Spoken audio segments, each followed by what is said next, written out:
ምስኪን ሴት አያልፍላትም ልንገርሻ አያልፍላትም ምንም ጥሩ የሚያጫውታት ሴት አያልፍላትም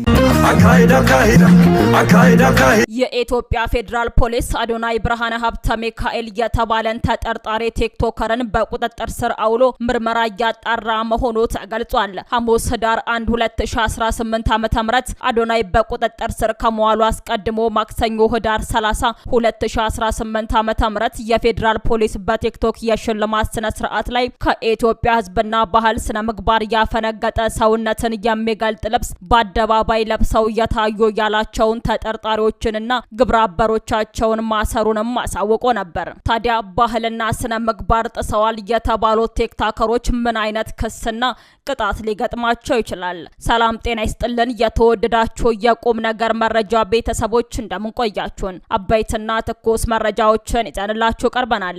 ለቻናላችን አዲስ ከሆናችሁ ቻናላችንን ላይክ፣ ሼር፣ ሰብስክራይብ በማድረግ አብራችሁን ቆዩ።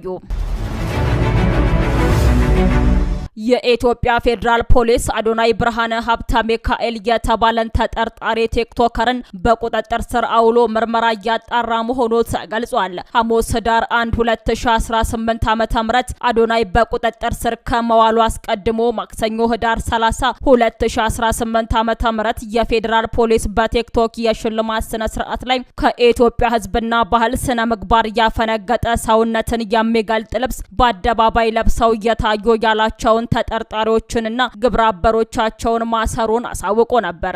አዶናይ ብርሃነ ረቡዕ ዕለት የታሰረው ማክሰኞ በቁጥጥር ስር ከዋሉ 5 ተጠርጣሪዎች የወንጀል ጉዳይ ጋር በተያያዘ መሆኑንም ፌደራል ፖሊስ ጨምሮ ተናግሯል። ከፍተኛ ተከታይ ያላቸውና ታዋቂ የሆኑ ቲክቶከሮች መያዛቸው በማህበራዊ ሚዲያው ላይ ከፍተኛ መነጋገሪያነትንም ፈጥሯል። የኢትዮጵያ ፌደራል ፖሊስ ከሀገራችን ባህልና ስነ ምግባር ያፈነገጠ አስነዋሪ አለባበስ ለብሰው በአደባባይና በቴሌቪዥን በቀጥታ ስርጭት ለህዝብ የታዩ ተጠርጣሪዎች ላይ ምርመራ መጀመሩንም አሳውቋል። የኢትዮጵያ ፌደራል ፖሊስ በሶስተኛው የጄ ፓወር ቲክቶክ ክሬቲቭ አዋርድ ላይ ከኢትዮጵያ ህዝብና ባህል ስነ ምግባር ባፈነገጠ አኳኋን ሰውነታቸውን የገላለጠ አለባበስ ለብሰው በአደባባይና በቴሌቪዥን ቀጥታ ስርጭት ለህዝብ የታዩ ተጠርጣሪዎችን ከነግብረ አበሮቻቸው በቁጥጥር ስር አውሎ ምርመራ ማጣራት መጀመሩንም አስታውቋል።